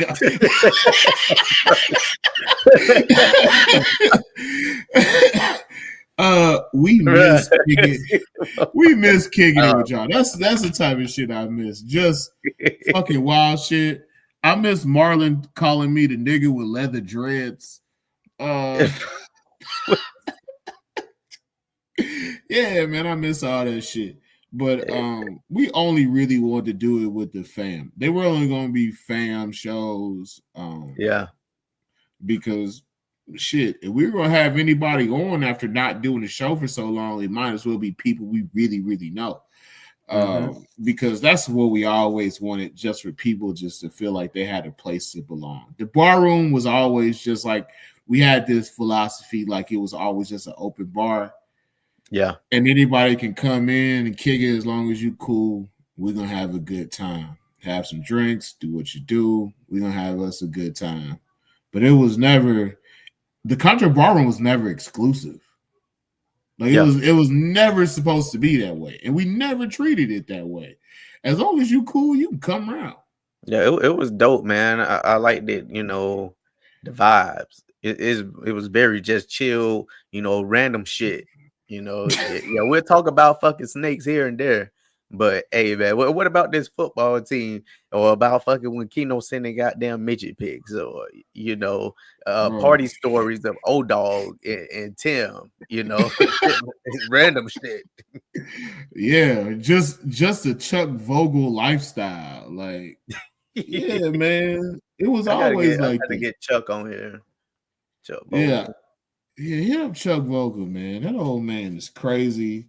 But it was always like that. And one of the weirdest things that always happens is like the older guys, they loved coming on and having fun. They liked it. I was just like, y'all really be having fun with us. Like a lot of times, crazy ass stories. Hey man, make sure y'all hit up the Chondro Bar Room. Make sure y'all subscribe and go look at them old episodes from, you know, like 2-3 years ago. And y'all understand the history. You know what, the CBR episodes on YouTube are great.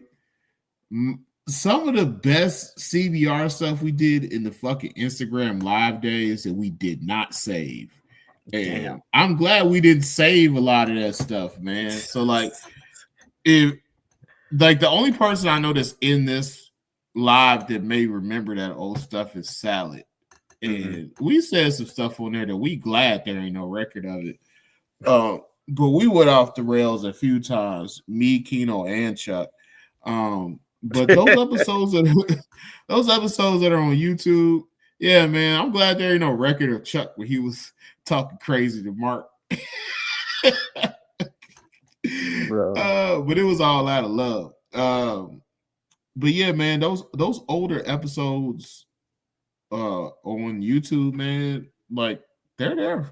Like, will there be more episodes? Probably not. There just probably won't be. But you know, there's some information that if you are getting into chondros, breeding chondros, or just like a different perspective, that you can get something from, and that shit's not monetized because there ain't enough people to come watch it anyway.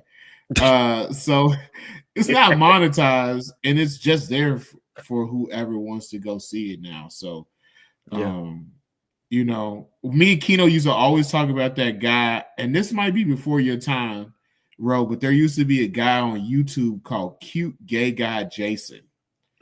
And he used to keep chondros. Bro, listen, before you say this, bro, like he knew so much about chondros, and he was one of the people that like people don't ever bring up. And he had videos on how to keep chondros, and you know, he was very knowledgeable, like very, and he had, you know, did y'all have him on CBR? Bro, I tried to get in contact with Cute Gay Jason on like numerous occasions. It just never happened. And you laughing. Well, listen, if I could have got Cute Gay Jason on the show, we would have had him. Hey, bro. Hey, I guess that's something for me to do, man. Let me go do my research. I don't know if this stuff is still up on YouTube, But like some of that shit is snake. Some of that shit is some other shit. I don't know. I can't look too deep in there. I can't look too deep. Yeah, but it's about time to wrap the show up, man. What's next for you? People want to know what's next. I don't think nothing next for me, bro. I'm slow motion, brother. I'm just being a chondro keeper and living my best life and just staying connected with people I fuck with. And if I can help somebody, if somebody needs a piece of information, I can give it to you. I give it to you. I've been kind of out of loop lately,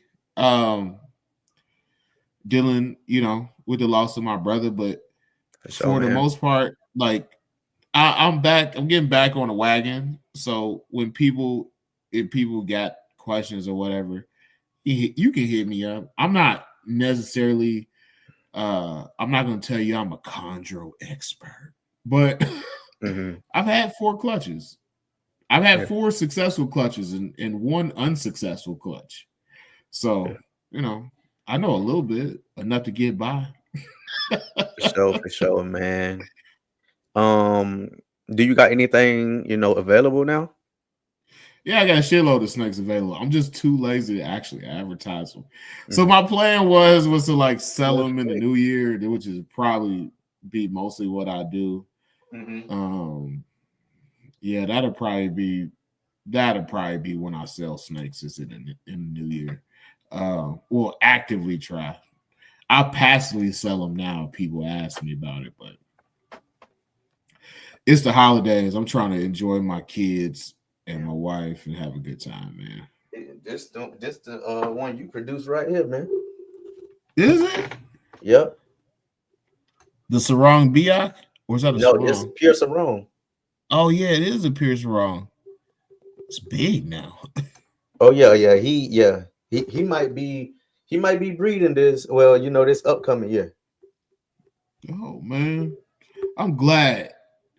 Yeah, man. I'm glad that I got a snake over there. Hey, man. Hey, the blues on this thing is crazy. Bro, I always love the way pure Sarong looks. I'm waiting to see what all these red Sarongs end up looking like. I know them things fucking nasty too. I know they nasty. Bro, listen, my holdback, I accidentally sent it to somebody because I had 3 holdbacks. I actually sent the wrong one, but also the snake looks good over there. Yeah. So yeah. Hey, so yeah, you couldn't recall it. You couldn't recall that thing either. Like, no, I wasn't either. Yeah, I was just like, shit, if you gonna do good things with it, do it. Like I can produce another one. I want to do another red Sarong pairing. I'm just like, How many like Neos and Jubilees you sitting on? Like 30 something.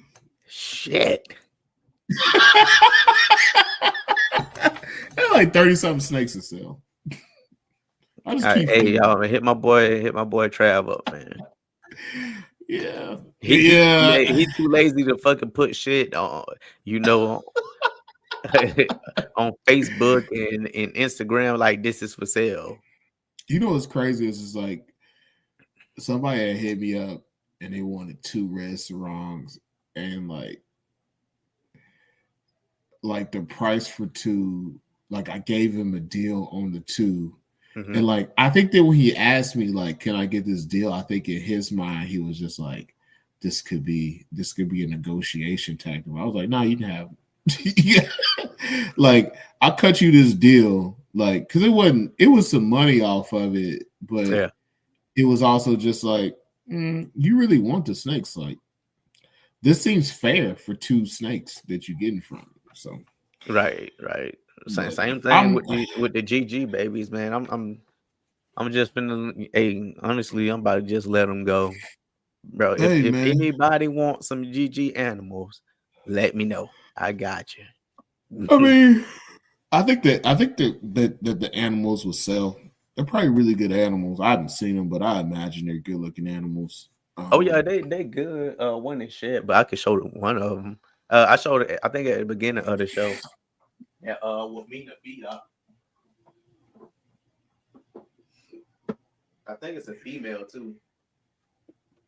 I'm like pretty sure I seen the Oh, that's a beauty. That's a beauty. Yeah. Well, mean to be up. It's a good looking snake. Yeah. Hopefully it maintains some of that white. 2024 animal. So, and like I said, judging by the sheds and everything, it's looking like a female. So, anyway. Good. Yeah, man. But what else you have over there? Do you have some designer stuff, or would you have for sale? I have red sarongs, yellow sarongs, and sarong BX. Mm-hmm. I have one that's like one of those sarong BX is like really high yellow. It's like a high yellow male. Like it's really high yellow. I got one funky looking one. Real high yellow male. I might need to look at that. Like you gonna swoop in. Yeah, man. Yeah, man. Just hit me up tomorrow. Yeah, but thank you for coming on the show, man. We're finna wrap it up. I appreciate let me me put you backstage real quick, and then we'll continue to talk backstage. Where can people hit you up at? Mongrel Reptiles. That's it. On Instagram and Facebook? I don't be on Facebook like that. You gotta hit me up on IG. Yeah, because your uncle be on Facebook. Okay. Oh man, fuck you, man. Hey man, hey, but ladies and gentlemen, hey man, it's a wrap. Episode 58, Conjuro Corner Military Mondays with my boy Travis. And thank you for coming on, bro. Hey man, I appreciate it. I love it. Quick. Yeah. What it do, man? Hey, crazy good episode. I know we didn't even get into like the nitty gritty and stuff, man. We was really just talking shit, kicking shit, and it's all good. It's all good. Hey man, hit that rewind button, hit that replay button. That's why we got the replay, man. What's going on? But appreciate y'all for tapping in, man. I really appreciate all the love. Everybody that's coming and tapping. Adam, Elias, who else we got in here? Tradesman Exotics, Rob, Jared, Jordan, Wiz, Keys. What else we got up in here, bro? We got so many people. Trailer Park, Condros, Big Mikey Marsh, Jeff, Big Duval, and we got Will up in this motherfucker. I appreciate y'all for coming through. You know what I'm saying? Your time does not go unnoticed. Thank you, because you can't get your time back. But anyway, hey, y'all gonna see me on the next episode. We only got like 1 to 2 more episodes for the rest of the season, and then we're gonna go ahead and cut it for everybody. But thank y'all for coming through once again. See you. Corner where we rise and grow. Twist and turn, let the passion flow. Corner watch the future shine. Every scale of story, one of a kind. From the shadows we move, striking out bright. In every twist we find the light. Breeding the best, gotta have patience in this game. Conjuro Corner where we make our name. Conjuro Corner, Conjuro Corner, Conjuro Corner, Conjuro Corner, Conjuro Corner, Conjuro Corner, Conjuro Corner. Conjuro Corner where we rise and grow. Twist and turn, let the passion flow. Conjuro